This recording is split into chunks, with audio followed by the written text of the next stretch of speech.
We're just going to let everyone in, but we won't start yet.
Can you hear me now? Yes.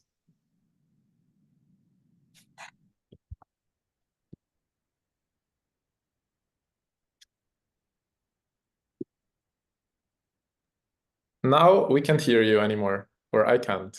No, I was muted. Okay, sorry Okay. everyone for the delayed beginning. We were having some technical issues. Anouk, can we hear you? Yes, I hope so. Yes, fantastic. Okay, so thank you for your patience, everybody. We were had just a small delayed start there. Let's get straight into it. Welcome, everyone, and thank you for joining this online discussion panel examining how to navigate the corporate versus non-corporate landscape. My name is Alice Aikman. I'm the Alumni Relations Manager at Rotterdam School of Management, and today's session marks the beginning of RSM's Alumni Career Days, which is designed to provide career support to our alumni community with a full month of online and in-person discussions, masterclasses, career advice and networking. There are still some tickets available to our upcoming sessions, so I'll share more information about that at the end of today's session, so stay tuned. Before we get started, I need to let you know that this session will be recorded, and all of the recordings and resources from all of our Alumni Career Days sessions will be bundled up and shared with you after our final session at the end of June, so you'll get it all in one email. If you have any questions during the discussion, please enter them into the chat box and we'll try and answer them before the session ends. So to get started, a brief overview of today's session on navigating corporate versus non-corporate landscape. We're going to discuss the similarities and differences between working in these sectors, the role that having a sense of purpose plays in your career, the role of leadership in these sectors, and best practices for finding work in these sectors with tips from all of our experts. So I'd like to introduce our panel. They are all RSM alumni and all with a range of different international experiences across different industries. So could you each give us a small introduction, starting with Anouk? Sure. Hi, everyone. Happy to meet you all, even though virtually. My name is Anouk, which sounds very Dutch, which is true, even though I grew up in France. I completed a Bachelor of International Business Administration and then a Master of Organizational Change and Consulting at RSM. I graduated in 2017, which is too long ago, but we should not be counting. And since then, I have joined SAP, first in Germany, now in Switzerland. I started as a consultant, then moved on to sales, and now I'm in so-called sales operations, but more upon that later on. Back to you, Alice. Great, thank you for joining, Anouk. Herbert. Hello, good afternoon, everyone. My name is Herbert Sporenberg. After I studied physics and did my PhD in physics, I joined Unilever in 1996, which is the previous century. Yeah. During my first years with Unilever, I was in research, but then I was interested in business and decided to do a part-time MBA at RSM, from which I graduated in 2002. So that is this century. Then I moved to Africa for a number of years for Unilever, came back to Europe, left Europe, left Unilever 12 years ago to join basically the NGO world. I worked 4 years for GAIN, the Global Alliance for Improved Nutrition, and since 2017, I'm working for Choices International Foundation. Fantastic. Thanks for joining us, Herbert. Gretchen. Hi, good afternoon, everyone. Nice to meet all of you virtually. I'm Gretchen. I was an executive MBA, or I am an executive MBA alumni, part of class of 2022. I used to be a banker up until very recently, having spent time in banking in Africa, the Middle East, and now in Europe for the last sort of 5.5 years. I'm currently a head of treasury at Renewy PLC, which is a waste management company.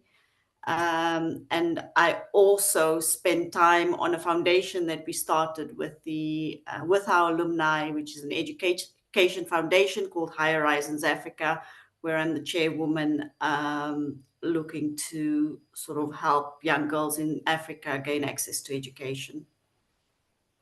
Fantastic. Thanks for joining us, Gretchen. And last but not least, Alessandro. Yes, Alessandro, nice to meet you. Quick intro on myself. I graduated in strategic entrepreneurship at RSM. I went working for the largest insurance broker in Italy, based in Milan. Then I realized it was not for me, joined a startup where I was the second employee. And then after we scaled that startup up, then I basically was in the founding team of my own. And so now I started my own company, and we're 22 people at the moment. Fantastic. Alessandro, I want to start off with you.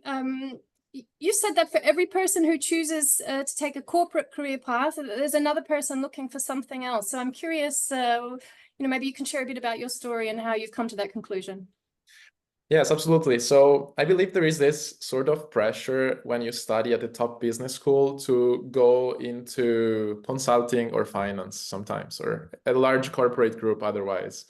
And I believe that if you feel drawn to it, then it's probably like a call you should take and you should go into there. But I also believe that a lot of people don't fit in and don't feel drawn to it, even if there is this pressure. And so I believe that these people should look outside of the corporate world and find or build their own path, because there are tons of opportunities in non-corporate environments. So in smaller companies or companies that maybe are NGOs or nonprofit, where everyone can find a bit what they like and what is more aligned to their values and be happy and thrive there, like personally and professionally, which I think is both equally important. So you mentioned that you've sort of transitioned in your career between a few different industries and roles. Could you provide some insights into the challenges and opportunities associated with transitioning between corporate and structured environments or non-corporate environments? Yes, absolutely. So I think what was really clear to me from the beginning, I went working in the largest insurance broker in Italy. It was a web company, so it is a website comparing insurances and prices. So it was a medium-sized company. It wasn't like a really corporate environment, but the challenge was that it was really structured. So there was a very strong hierarchy on every project. I was working very close to the management team. So we were the ones actually making decisions on the business. So I was even in the office of the people making decisions, but I found it really complicated to get my ideas through to the management. Even if we were in the same room, sometimes you cannot approach like the person that is maybe 2 layers above you. And yeah, I wanted to do something different, like from what we were doing, or I had some ideas on how to change things, but I struggled a lot in there and I thought it was not for me.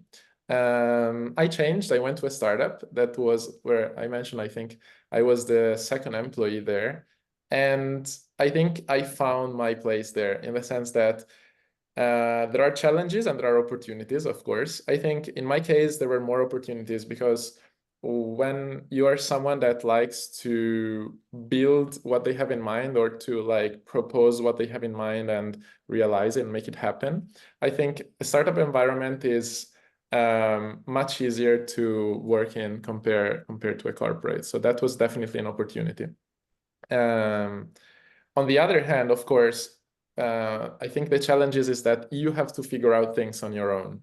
So you don't have anyone telling you like what to do, or better, you have someone telling you what to do, but they don't tell you how to do it, right? Often. So you have to like do a lot of learning on your own. There is usually not a, let's say, prescriptive learning. And so I think that's what characterized my experience in this field. And so it can be, I think, both a challenge and an opportunity depending on how you are made and how you are.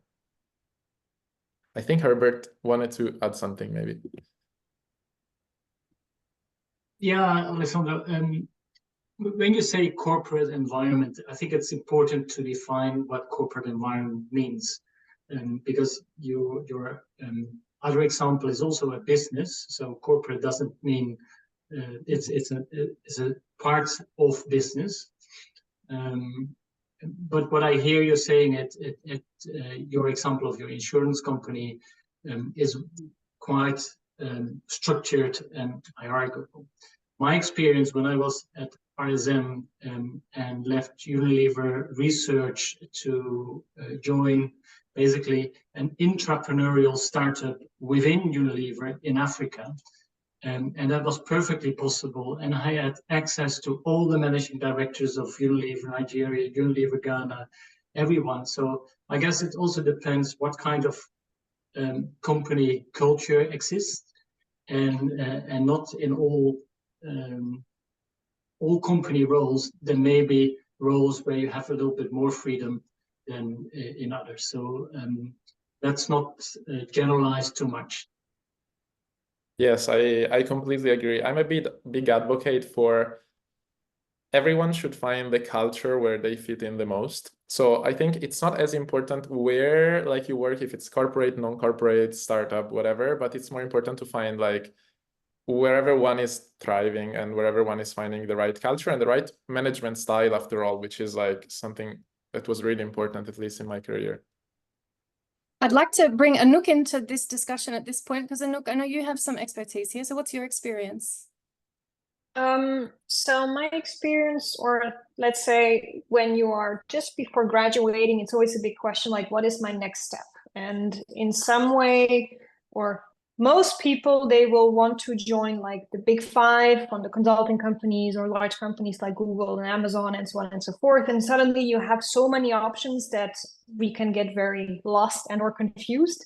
And then my take on that was, what do I want with my life and or my career? So in my personal case, it's I would like to join a big international company so that it would allow me to also travel.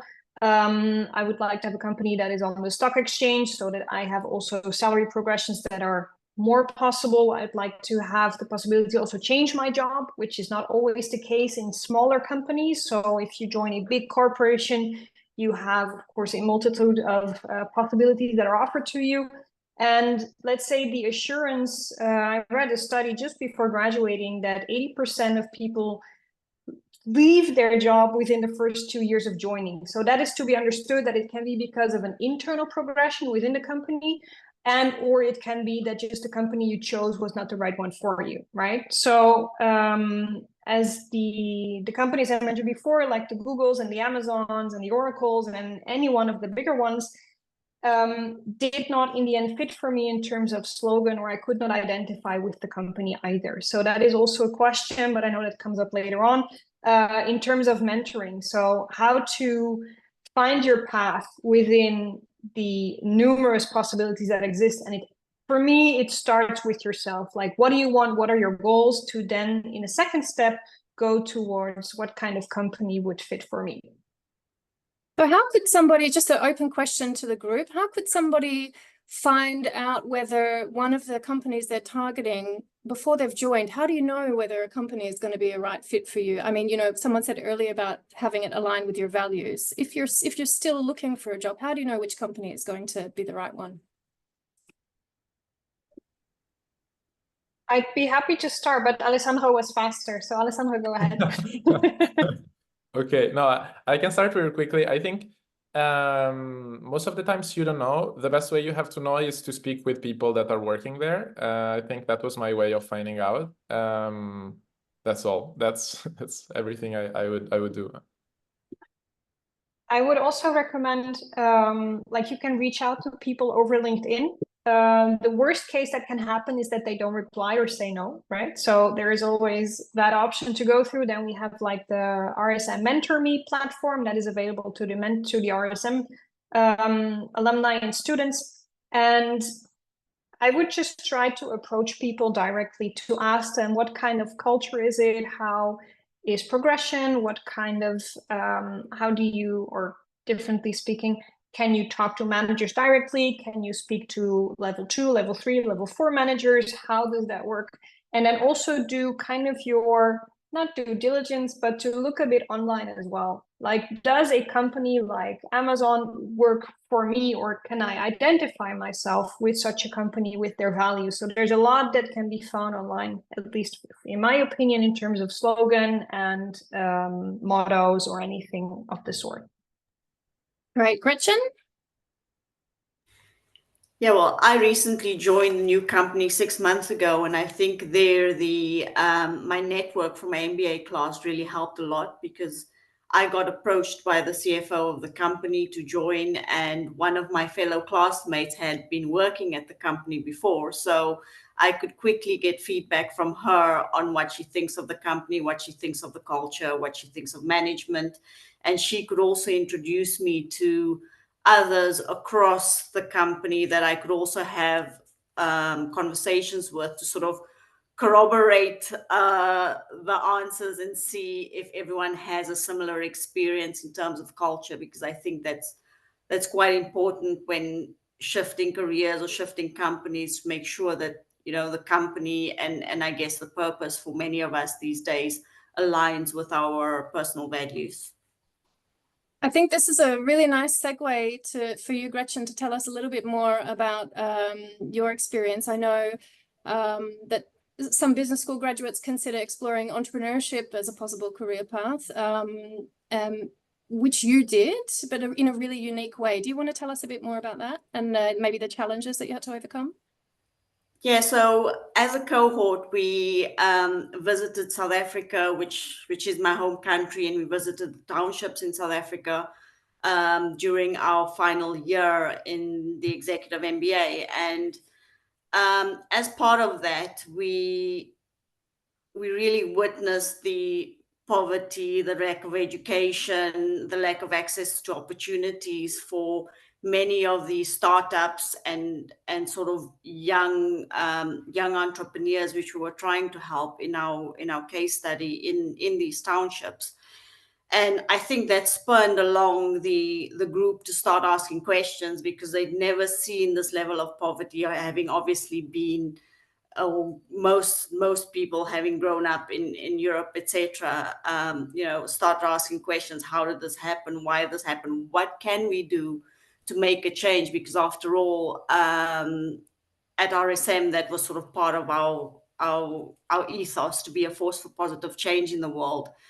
So we, at the moment, during our time in Cape Town, took the decision that we will start an education foundation aimed at helping young girls to get access to better education, because we firmly believe that education is part of what helps you sort of move out of poverty. And I've grown up in a township myself, and it sort of resonated to me, because in the end, I wouldn't be where I am today without proper education and without support and without taking chances. And many of these people really just need those chances. So yeah, we spent sort of the last 12 months after we graduated in 2023 setting up this foundation, working with the alumni, with RSM, with our fellow classmates, in starting to raise funding, partnering with schools, setting up everything from branding to websites, and yeah, it was a lot of work, sort of being a side job that you need to get that you get used to. You get your hands dirty on things you wouldn't ordinarily do. Like, I'm a banker by profession, but I was learning how to set up websites myself and design things myself, whereas in the corporate world, that's pretty much set up for you, so you don't really need to really be a jack of all trades, whereas in this case it's a little bit different. So I'm curious then, because you mentioned that RSM sort of prides itself on having graduates who are a force for positive change. I think that's quite ingrained into a lot of people. And I'm wondering, maybe a question for the group also, is do you think that you need to be employed by a nonprofit or an NGO in order to make a difference in your career? I think there are many companies these days that that have an ethos for change, especially with focus on things like sustainability and really making change in the world. So, for instance, the company I work for at the moment is a company focused on waste management, but really on circularity. So what they do is try to not send any waste to incineration or those sort of things. So that really has been something that I grew up with. For instance, don't waste, reuse, recycle, those sort of things. And I've now found a company that fits pretty well with my upbringing and my purpose. So although I'm in finance, I really feel like I do contribute to that change in the world via my company. So I think you can do it via both. I mean, I do it on one hand via the foundation that we've created, which has a separate purpose, but you certainly can do it in a corporate as well. Anouk, do you want to add something, or and Herbert, jump in whenever you feel free? Yeah, happy to. I also think that in large corporations, there are programs available. So at SAP, we have a so-called social sabbatical, if you want to actively do something to that sort. But let's say, in my opinion, it also comes a bit down to what kind of job are you doing. If you are a consultant or if you are in sales, the focus is a bit less on sustainability, because then in the end, we're all trying to make revenue, right? In a non-NGO, it's all about profitability, but you always have the liberty to join such programs that exist. Herbert, what are your thoughts?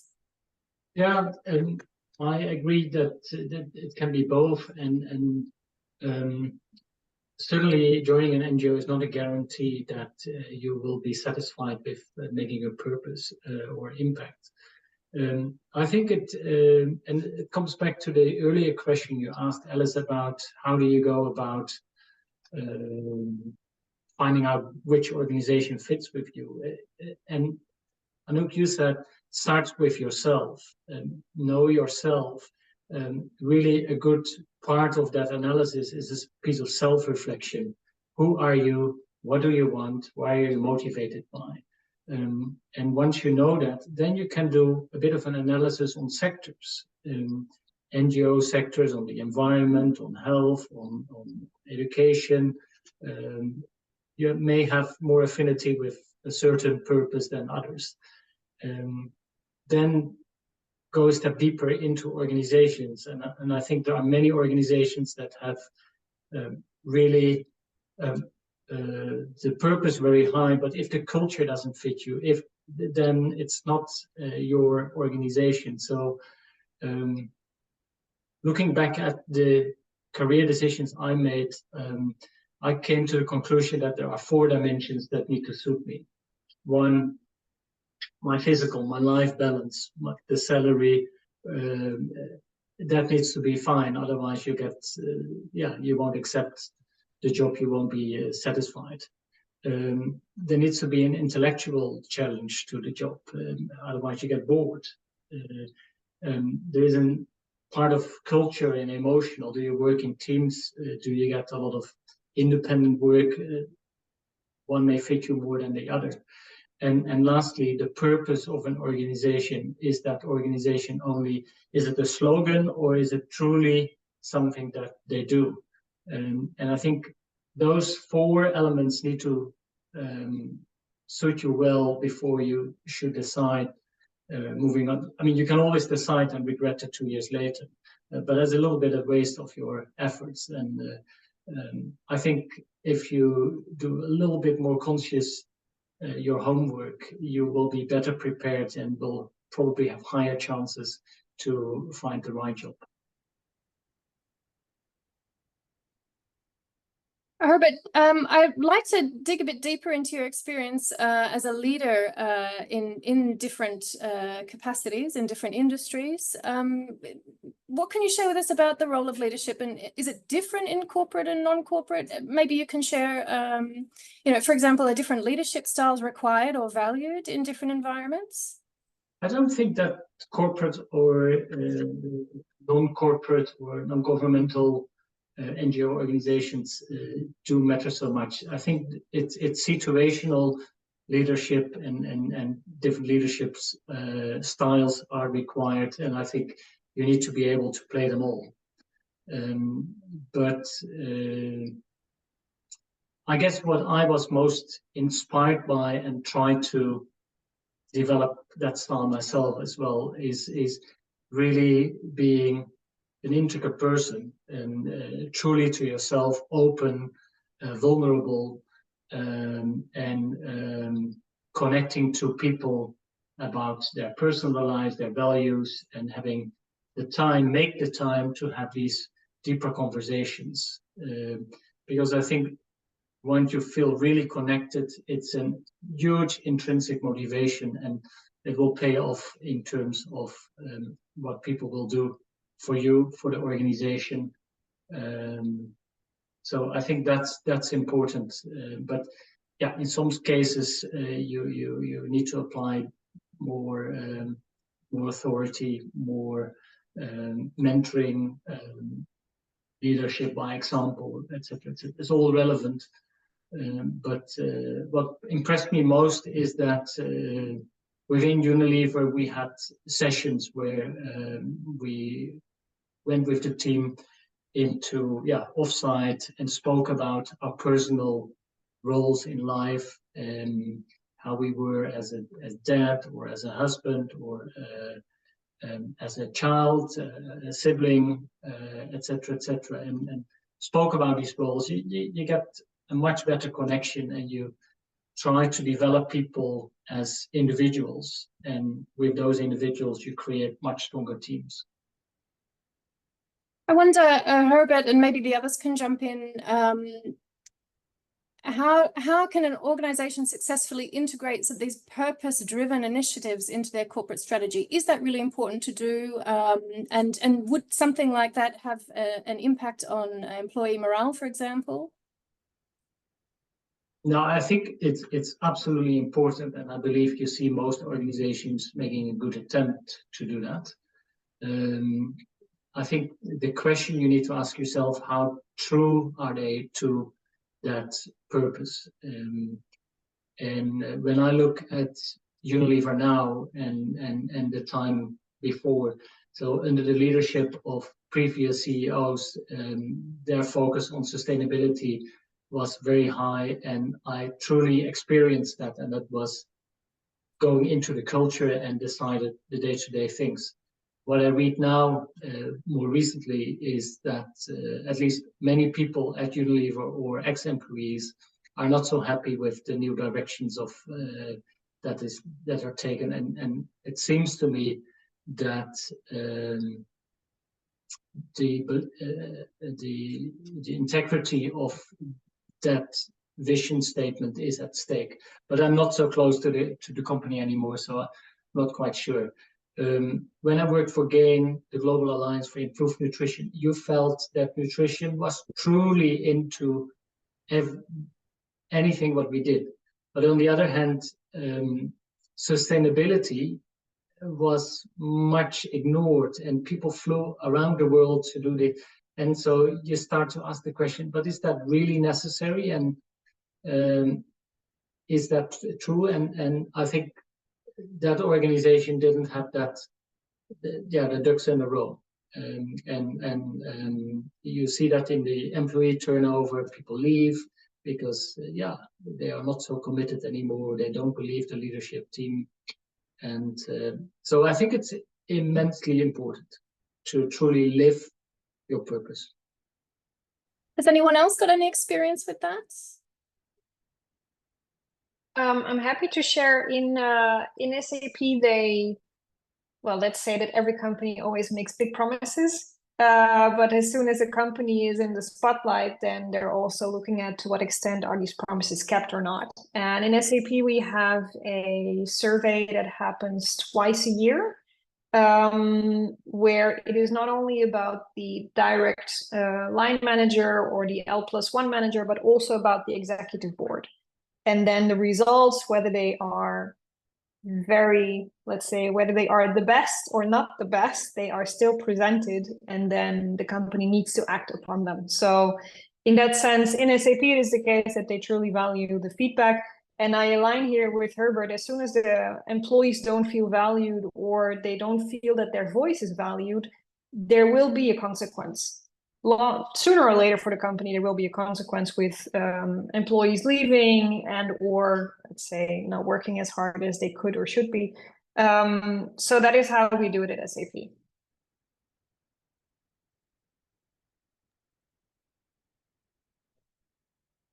Anyone else have any insights into leadership or any experiences they'd like to share? Otherwise, we will move on.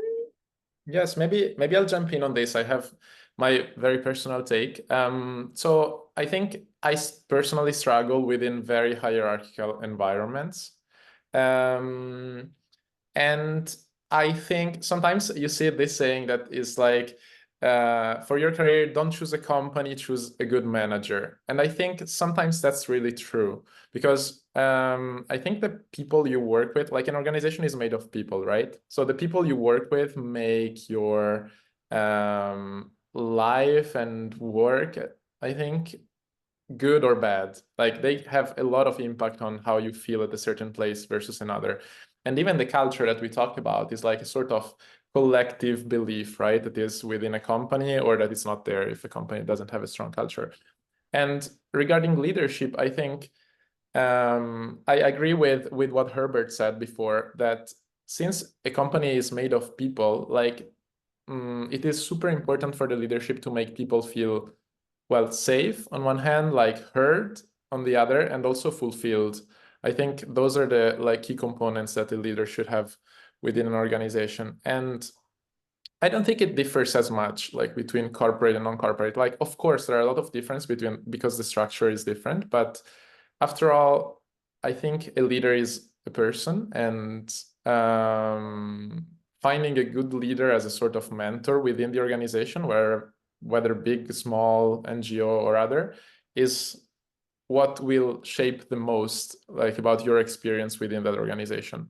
So I think the value of leadership is like incredibly high, and the, let's say the task of a good leader is making people around them grow and become leaders themselves in a way. And I think if you find that kind of person within the organization, then you're gonna thrive. If you don't, then you're not. And I think my experience was with very how to say, hierarchical manager, in the sense that they were centering a lot of things within them. Like they were having a lot of power of decision, to the point that you have no power of decision at all. And then you feel like sort of limited by this leadership style. I think right now we adopt, well, I built my team now at my organization, so it's a bit different, of course, but we built a team that is very horizontal. So we don't have any closed door policies. We're very like accessible by anyone at any time. We do like periodically we do like feedback sessions with every member of the team to like see how they're feeling, not about like the projects they're working on, but how they're doing within the organization, like how I as a leader, as a manager, can improve in how I communicate with them, or how the team communicates with each other, so that they can feel like heard on one hand, and also they can actually like in practice improve the way they work, and my way of working with them. So I think that's super important to consider, like who are you going to work with in your environment. Fantastic. Thanks for sharing. I think, Anouk, I want to maybe move on to you now. Let's sort of start taking the conversation in the direction of maybe more practical advice that we can give to anyone who's watching this, who's maybe thinking about career transition, or who's maybe a recent graduate who's considering their options. We mentioned earlier, we touched on Mentor Me and networking. Anouk, have you got some advice that you would usually give to your mentors? Yeah, let's say the mentees I often speak with, they have a whole lot of options. And at least in my case, in the last few months of the master's program, it was a start of, I am joining this big 5 company, I'm joining the other one, and then kind of a race for a job started to get loose. People then start to apply everywhere, then wondering why they're not getting hired. So it comes back to what also Herbert confirmed. What do you want for yourself? So in my case, I wanted to join a company that was internationally active so that I would be able to travel with the company. I was looking for a role where I would not be behind my desk from 9 to 5. I wanted to have a diverse team, or at least I wanted to join a diverse team. I wanted to have a company with an international culture, also where the corporate language is English, and so on and so forth. So you kind of, let's say, need to make sort of a list. What is important for your personal growth and or for your personal career or next step, in order to have then a broad selection or direction where you can go. I and my mentees as well struggle often with the question, do I join a smaller company or do I join a multinational corporation? And for me, the biggest difference, or let's say the main or one of the main decision steps to take here, is in terms of progression, whether that is for a career or for salary and or for responsibility. Very often, if you join a bit smaller company, you will have a broader responsibility, but you will also have, well, it is very likely that you will soon reach a glass ceiling and or that there is a manager above you where you cannot go past, and there's just not so many roles available, so then you can very quickly be kind of stuck. In my case, I wanted to join a multinational because I wasn't sure which job I wanted, which is very often also the case of my mentees. Like, I don't know what I want to do. And then the best advice would be just try it. The worst that can happen is that the job doesn't fit, but then you can always choose either a different company or a different team. When you are at the start of your career, you have much more flexibility to do something new. Whereas if you're already 5, 10, or 15 years in the company, because then automatically the roles kind of diminish and or you need to transition to something bigger. So the big questions first, as Herbert also said, like, what do you want with your life? Then reach out to the people on LinkedIn or on the Mentor Me platform. Be precise on the questions that you have, so that the person or that the professional at the other side can also really help you, right? I also have mentees who book sessions and they say, okay, I'm graduating in a month. I don't know what I want to do with my life. Okay, I don't have a glass bowl. Like, I cannot know what you want. So, and then we have a variety of questions, and then it's very often comes down to kind of company, the country, the implementation, the department, the industry, and so on and so forth. So use the professional network at your availability in order to help drill down if you're unsure. And perhaps the last thing that comes back very often, at least in my case, you're the sole responsible person for your own career path. I agree that you need to have a mentor, you need to have good leadership, you need to have a good manager, all true. But you need to know what you want with your own life, right? You can make a 5-year plan, a 10-year plan. What do you want? And only if you have your goals clarified for yourself, you can then also grow with them. Managers will not telepathically know that you want to be a manager as well in 5 years. So you need to voice that. Fantastic. Herbert, you had your hand up. Yeah, to build on that, when I was a mentor, I'm not anymore in the mentor program, but very similar to Anouk, I got many mentees that asked me, what should I do next? And I said, that's a question to you. But the advice I gave most of the people is, if you don't know what your strengths are, and to get a picture of yourself, think about some achievements in the past, professionally or personally, that you are very proud of. And when you describe them, and maybe 5, 6 or so, then you might find a red thread in your examples. And that may help you to say, hey, but I'm really good at solving puzzles, or I'm really good in making new people feeling at home, or whatever. And that helps you to, if that's true, and you can check that with people who know you, that helps enormously to see yourself in next roles. Are these skills and competencies relevant in that environment? That may be, yeah, and practical advice to know yourself a little bit better. Gretchen, I see you have your hand up, and I was actually going to ask you about networking as well. So maybe if you want to share what you were going to say, and then we'll sort of talk a little bit about networking too. Yeah, I just wanted to pick up on Herbert's last comment. I think it's really important to know yourself. And when I was changing jobs and also had this level of uncertainty on whether or not this was the right thing for me, I think you also know yourself better through others sometimes. So asking for feedback and corroborating your sort of strengths that you've sort of figured out for yourself with what other people say about you really makes a difference. And also, if you had a sort of short list of a number of things that you're uncertain about, speak to people in those industries and ask them about it and network. And I'll get that onto the networking part, is really network with people, speak to them about what they're doing, ask them questions, and that will really help sort of sculpt your next steps and make it clearer in your mind for yourself in order to make the best decision for yourself going forward. And yeah, with regards to networking, I think obviously, through RSM, we've had a lot of value from just the network. Whenever I have questions or looking for a new opportunity, reach out to my EMBA network.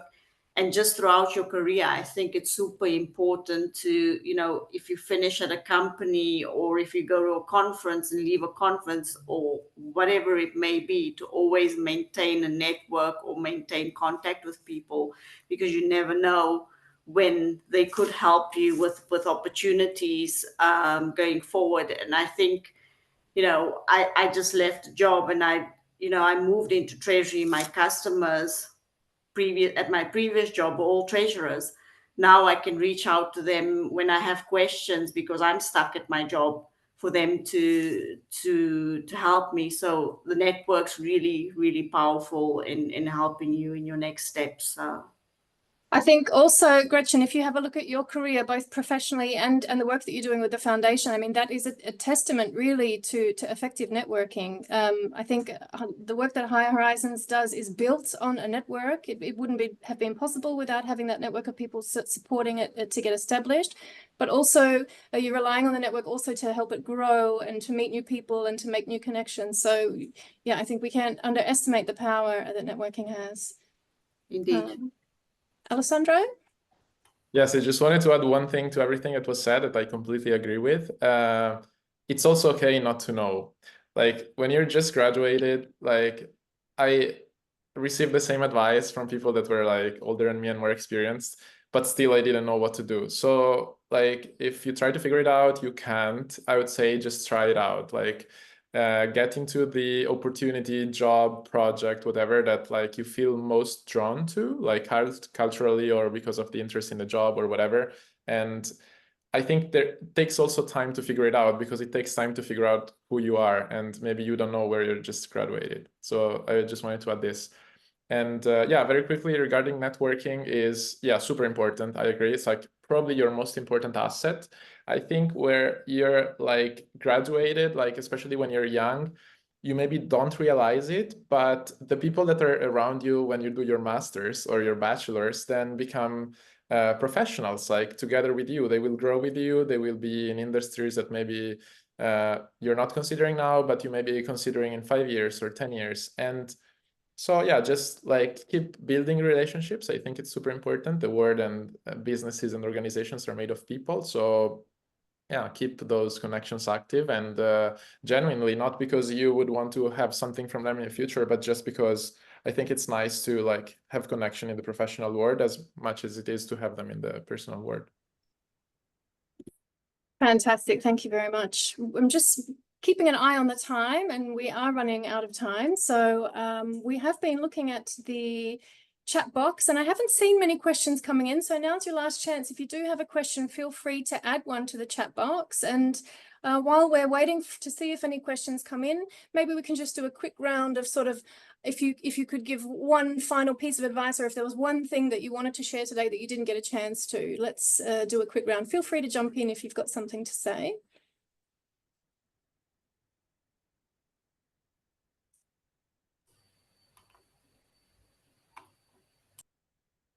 Perhaps something that I would have told myself back then. During studies, it is very often you move from project to test to thesis to next project, next test, next thesis, next group, and so on and so forth. You kind of come into what I then call the university rat race, right? You're doing one thing after the other, and then suddenly you also need to apply, and it's all in one go. If you have the possibility to take a break of, even if it's only 2 weeks or a month, some people do a gap year, but if you have the possibility to take a break in order to refocus or re-centralize, like, okay, I am ending my university time, I am moving towards the corporate world, or if it's an NGO, let's say the working world, doesn't matter which one, in order to re-centralize and think about, what do I want? And not so much be impressed about what everybody else is doing, joining the biggest companies there are, but really, what do you want for yourself? Where do I want to go? And having a break could really help. I wish I would have taken a break so that I would have been a bit less flustered and focused or stressed.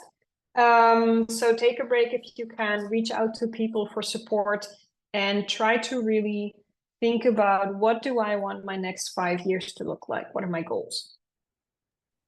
Great, thank you. Alessandro? Yeah, I wanted to jump in to say, I forgot to say, but I also took a gap year, and that was the biggest accelerator of my life and career, I would say.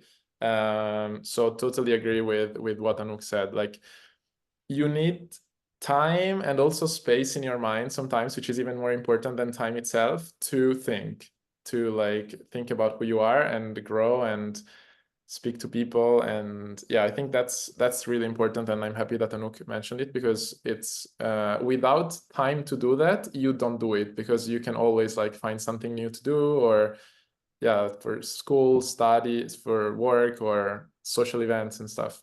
So yeah, big thumbs up. Gretchen? I think for me, sort of what's been sort of core to some or many successes actually is not being afraid to knock on those doors. And, you know, some doors close, but, you know, the more doors you knock on, the more doors that open. And you know, I've seen it both on the NGO side and within my sort of corporate career, if you could call it that. I mean, sometimes donations come from, you know, just knocking on a door where sometimes, you know, you'd be afraid of, or being embarrassed to ask.